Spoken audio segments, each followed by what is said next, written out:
Pass me not a gentle Savior, hear my humble cry, while on others downward calling, do not pass me by.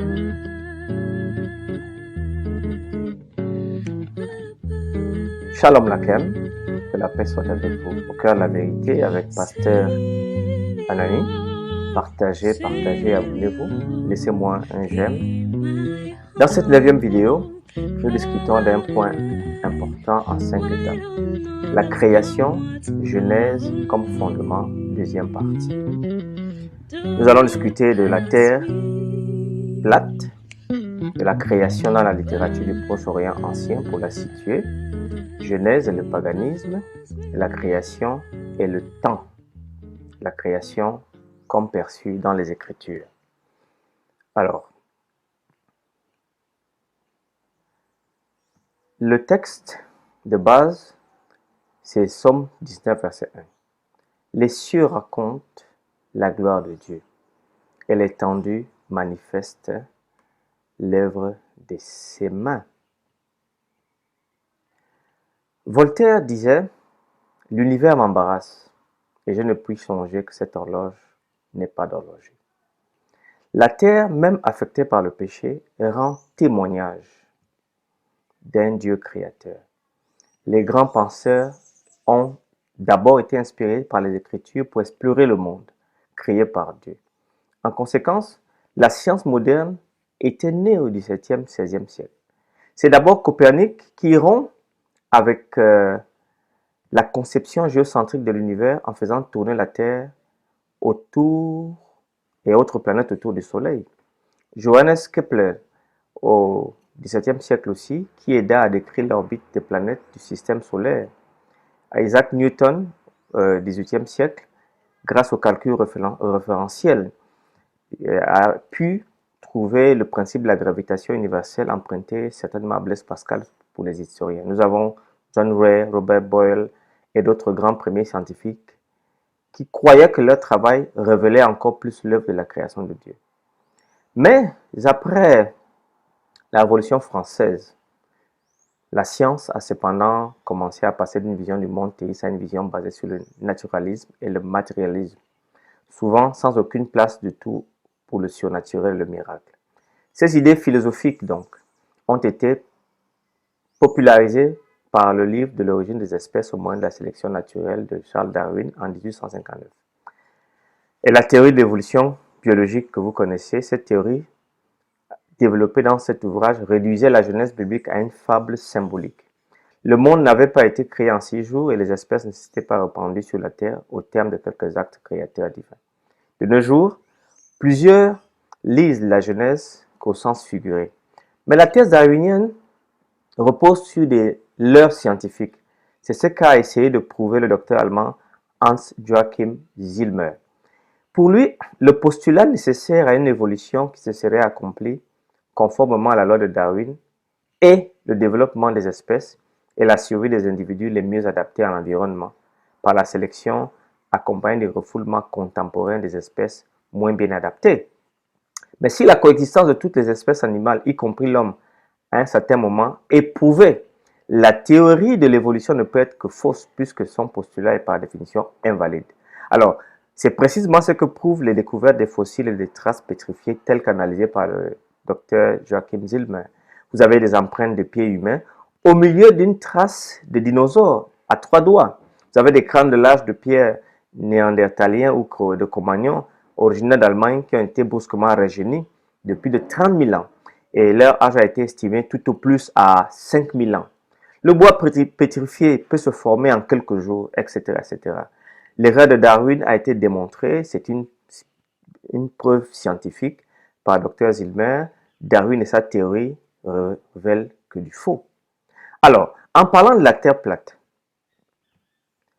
lorsque nous méditons sur l'idée d'une Terre, une Terre plate, nous pensons à un peuple d'âge sombre qui n'avait qu'une vue limitée du cosmos grâce à des découvertes scientifiques Nous savons aujourd'hui que la Terre est sphérique dans l'espace, mais de nombreux scientifiques de la création croient aujourd'hui que la Terre est plate.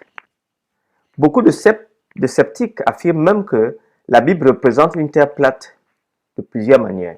Vous avez Apocalypse chapitre 7, verset 1, qui sont cités en exemple, qui parle de 4 anges se tenant aux 4 coins de la terre.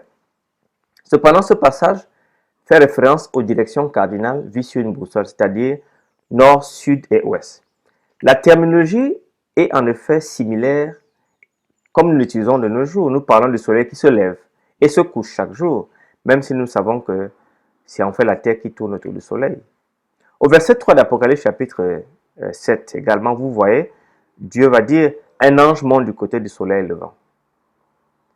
Ézéchiel chapitre 7 verset 2 dit, la fin qui vient des 4 extrémités du pays. Matthieu 24, 31 dit, les anges vont rassembler les élus des 4 vents d'une extrémité des cieux à l'autre. Jérémie 49, 36 dit, je ferai venir sur Elam 4 vents des 4 extrémités du ciel et je les disperserai par tous les vents. C'était donc la manière symbolique des auteurs bibliques de parler des 4 points cardinaux nord, sud, est et ouest. Un autre passage souvent mentionné est le psaume 75, verset 4. Un psaume de remerciement qui parle de Dieu, qui a fermé les colonnes ou piliers de la terre. Cependant, les psaumes sont écrits dans un langage figuré, c'est de la poésie. Et chaque genre littéraire doit être interprété de façon cohérente. Plutôt que de se référer à des piliers littéraux, cela est plutôt représentatif d'un Dieu qui garantit la stabilité de la terre. Ésaïe chapitre 24, 19 dit, la terre est déchirée. La terre se brise, la terre chancelle. Ouais, c'est un langage figuré. Job 38, verset 6 dit, sur quoi ces bases sont-elles appuyées ou qui en a posé la pierre angulaire? Le mot ici, ça a donné, il y a piédestal. Et le psaume 104, 5 dit, il a établi la terre sur des fondements. Al Mekonia, elle ne sera jamais ébranlée. Vous voyez donc, signifie donc la terre est basée, est solide. C'est un langage figuré. Mais ces textes disent que même lorsque l'ordre moral du monde semble s'être effondré, Dieu ne retire pas entièrement sa puissance, son soutien, son amour aux habitants de la terre. Mais contrairement aux versets supposés de la terre plate, il existe de nombreux versets qui enseignent la rondeur de la terre. Vous avez Job chapitre 26, verset 7, qui dit clairement qu'il étend le septentrion sur le vide, il suspend la terre sur le néant. Cette notion est davantage évoquée dans le texte d'Ésaïe, chapitre 40, verset 22, qui fait référence à une vision depuis l'espace. C'est lui qui est assis au-dessus du cercle de la terre, et ceux qui l'habitent sont comme des sauterelles. Il étend les cieux comme une étoffe légère, il les déploie comme une tente pour en faire sa demeure. Ce cercle de la terre est dépeint comme la voûte extérieure des cieux par Job 22, 14, mais ceci est également soutenu plutôt par Proverbe chapitre 8, verset 27, qui parle de Dieu dessinant un cercle sur la face de l'abîme d'une vue à vol d'oiseau sur l'horizon de l'océan par exemple. L'horizon est considéré pour les auteurs bibliques comme un cercle. Une telle observation indique que là où la lumière se termine, l'obscurité commence, décrivant ainsi la réalité du jour et la nuit sur une terre sphérique. Et le terme hébreu pour décrire la rondeur de la terre, c'est chouk, signifiant littéralement rond. En conclusion, la courbure de la terre est certainement un concept biblique et il y a peu ou pas de fondement pour la prétention selon laquelle la Bible enseignerait une terre plate. Les écritures qui semblent présenter une terre plate peuvent tout être facilement expliquées lorsqu'elles sont correctement interprétées selon leur contexte poétique. Le point de vue de la terre plate ne peut être enseigné comme science de nos jours puisqu'elle a été réfutée par la science moderne. Et mais si la terre était plate, on ne comprendrait même pas pourquoi lorsqu'il est 13 h à Yaoundé de l'après-midi, aux États-Unis, à Austin, il est 7 h du matin, à Beijing, en Chine, soit 20 h du soir, et en Australie, 22 h. Puisque le jour est la clarté ou la lumière produite par le soleil notamment. Mais cela s'explique aisément si nous comprenons que la Terre effectue sur son axe une rotation par rapport au soleil, dont la Terre ne peut pas être plate. Le pictogramme même sumérien pour Terre nous amène encore, même très loin encore. Le pictogramme sumérien pour Terre signifie qui nous montre que les anciens peuples ont compris la Terre comme étant ronde. L'ancien Proche-Orient avait compris la Terre comme étant ronde. Maintenant, parlons de la création dans la littérature antique. Le conte d'Atra Aziz œuvre rédigée en langue acadienne qui comptait environ plus de 1250 vers à l'origine et qui présentait un réel effort de réflexion de la création du monde et du destin de l'homme sur la terre. Vous avez les traductions de tous ces textes du Proche-Orient ancien dans les religions du Proche-Orient par René Labatte en 70. C'est une très grande traduction, c'est un livre que je recommande. Elle fut rédigée en Babylonie, peut-être au XVIIe siècle, le conte d'Atrahasis, mais malgré le grand nombre de témoins qu'on en possède, elle est très fragmentaire, très fragmentaire et très lacuneuse. D'autant que des remaniements importants sont intervenus entre ces deux dates, la source écrite de ce poème sont inconnues. Tout au plus, on remarque une certaine parenté avec l'épopée de Gilgamesh, qui s'en est certainement inspiré. Alors, les éléments qu'il met en œuvre apparaissent appartenir plus simplement à une tradition du Proche-Orient général, plutôt qu'on dise que la Bible, Moïse a copié de ces textes anciens. Alors, voyons un peu les deux éléments de création. Lisons un peu en parallèle l'épopée de Atrahasis et faisons une comparaison avec le texte de Genèse. Genèse chapitre 1, 2 à 4. La terre était informe et vide. Il y avait des ténèbres à la surface de l'abîme et l'Esprit de Dieu se mouvait au-dessus des eaux. Dieu dit que la lumière soit et la lumière fut. Dieu vit que la lumière était bonne et Dieu sépara la lumière d'avec les ténèbres. Et dans l'épopée d'Atrahasis, nous avons ceci. Lorsque les dieux, comme l'homme, s'acharnaient au travail et supportaient l'effort imposant était leur besoin. Le travail était lourd et pesante la peine, puisque Belette Ili, la matrice, est présente. La mère de Dieu, Belette Ili, puisse-t-elle créer un prototype d'homme afin qu'il porte le joug à la place des dieux. Enki ordonna que l'on préparât un bain purifiant, et ce fut le dieu Wehila, parce qu'il avait de l'esprit qu'il immolèrent au sein de leur assemblée, de sa chair et de son sang, Nintu pétrit l'argile et en fit l'homme. Ici, bien qu'il existe des similitudes entre les histoires, par exemple, les premiers humains sont faits d'argile, les différences sont beaucoup plus définies. Dans Atrahasis, l'homme travaille pour les dieux afin que les dieux puissent se reposer dans Genèse. Dieu crée la terre et tout ce qui s'y trouve pour les humains, comme couronnement de la création, puissent se reposer avec eux. Dans Genèse, les humains sont également placés dans un jardin et invités à communier avec Dieu et à prendre soin de sa création, un concept que l'on ne trouve nulle part dans le Proche-Orient ancien. Dans Atrahasis, un dieu mineur est tué et son sang est mélangé avec de l'argile pour former 7 mâles et femelles. Dans Genèse, Adam est d'abord formé intimement par Dieu qui lui insuffle la vie et ensuite la femme est formée plus tard pour être son aide, son assistante et sa femme. Dieu n'a pas créé Adam et Ève à partir du sang d'un dieu. Il n'y a aucun signe de conflit ou de violence dans le récit de la Genèse comme on le trouve dans l'histoire d'Atrahasis. Le récit biblique est sublime et dépeint un Dieu omnipotent qui fournit à l'humanité un plan digne dans un monde parfait. Cette différence radicale a amené les chercheurs à conclure qu'en fin de compte, ce sont des récits de création très différents. En fait, certains ont soutenu qu'à travers les âges, la création et les histoires du déluge ont été transmises vaguement, basées sur ce qui s'était réellement passé, d'où certaines des similitudes, mais déformées avec le temps. Toutefois, nous soutenons que Moïse, sous l'inspiration de l'Esprit Saint, a révélé ce qui s'était réellement passé. Et voilà ce que nous pensons. Parce que cette explication ne peut être plausible au vu de la cohérence que le texte de la Genèse présente. Maintenant, en parlant de la Genèse et du paganisme, on voit ici que la Bible contient une vision archaïque de la cosmologie. Pendant des siècles, les érudits critiques ont pensé que Genèse reflétait les idées des anciens Babyloniens. Ainsi, ils insistaient sur le fait que le terme Tehom, abîme, profondeur, dérivait du nom Tiamat, la déesse du monde océanique primitif, dans l'épopée d'Enuma Elish. L'épopée dépeint le dieu babylonien Marduk qui tue Tiamat dans un combat mortel.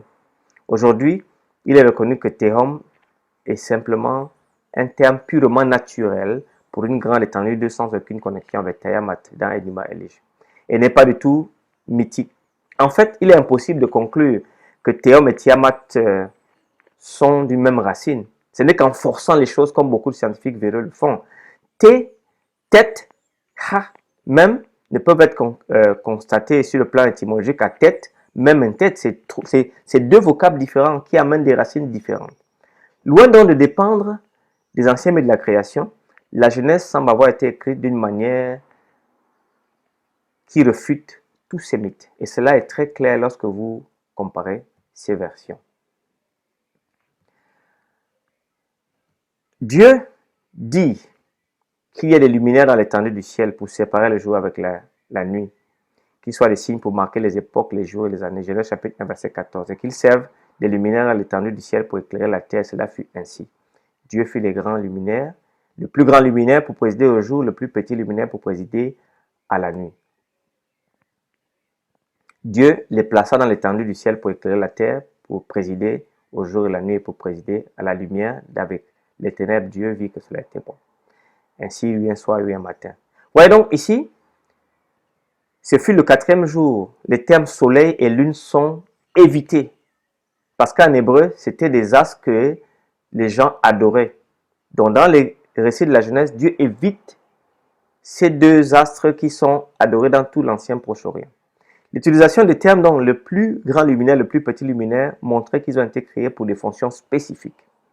Des signes pour marquer les époques, les jours et les années, qu'ils servent de luminaire pour éclairer la terre. Genèse 1, 14, verset 15. Nommé plus tard seulement en Jérémie 31, 35 et en 2 Rois 23, verset 5. Tandis que les idolâtres servaient ces astres. Jérémie chapitre verset 2. Autrement dit, le texte montre clairement que le soleil et la lune n'étaient pas des dieux, mais des objets créés avec des fonctions naturelles spécifiques, tout comme nous le comprenons aujourd'hui. Et cela est très important. Alors, Genèse chapitre 1, toujours verset 17 à 22. L'Éternel Dieu forma l'homme de la poussière de la terre. Il souffla dans ses narines un souffle de vie et l'homme devint une âme vivante. L'Éternel Dieu dit, il n'est pas bon que l'homme soit seul. Je lui ferai naître semblable à lui. L'Éternel Dieu forma de la terre tous les animaux des champs et tous les oiseaux des ciels et il les fit venir vers l'homme pour voir comment il les appellerait. Et afin que tout être vivant porte le nom qu'il donnerait l'homme. Voyez ici, les anciens mythes du Proche-Orient dépeignent à l'unanimité de la création de l'homme comme par une pensée après coup, résultant d'une tentative de soulager les dieux des travaux forcés. Cette notion mythique est contredite par l'idée biblique que l'homme doit gouverner le monde en tant que vice-régent de Dieu, comme ici quelqu'un qui prend soin de la création. Rien dans la création de l'homme n'a été pensé après coup. Au contraire, le texte désigne ici très clairement, de façon frappante, à quel point les récits bibliques sont vraiment différents. La Genèse corrige donc les mythes du monde antique. Moïse a utilisé certains termes et idées incompatibles avec les concepts païens. Il l'a fait en exprimant simplement la compréhension biblique de la réalité, le rôle et le plan de Dieu dans la création. La culture biblique donc, est une contre-culture puisqu'elle prétend à la révélation de Dieu. Elle est donc en désaccord avec les cultures du Proche-Orient ancien. De même de nos jours, elle est certainement en désaccord avec beaucoup. Mais quand le Fils de l'homme, disait Luc chapitre 18, verset 8, viendra, trouvera-t-il la foi sur la terre? Rappelons-nous qu'Hébreux chapitre 11, verset 3 dit, c'est par la foi que nous reconnaissons que le monde a été formé par la parole de Dieu, en sorte que ce qu'on voit n'a pas été fait des choses visibles. Ceci est très, très important. Maintenant, en parlant de la création et du temps, voyez, Genèse chapitre 5, verset 4. Les jours d'Adam, après la naissance de Seth, furent de 800 ans, et il engendra des fils et des filles. Genèse chapitre 5, verset 7, Seth vécut après la naissance d'Enoch 800 ans, et il engendra des fils et des filles. Genèse chapitre 5, verset 32, nous dit, Noé, âgé de 500 ans, engendra Sem, Cham et Japheth. Cush engendra aussi Nemrod, et Nemrod, c'est lui qui commença à être puissant sur la terre. Vous voyez ici, il y a un élément qui rend ces généalogies uniques dans la Bible. Elles contiennent l'élément temps.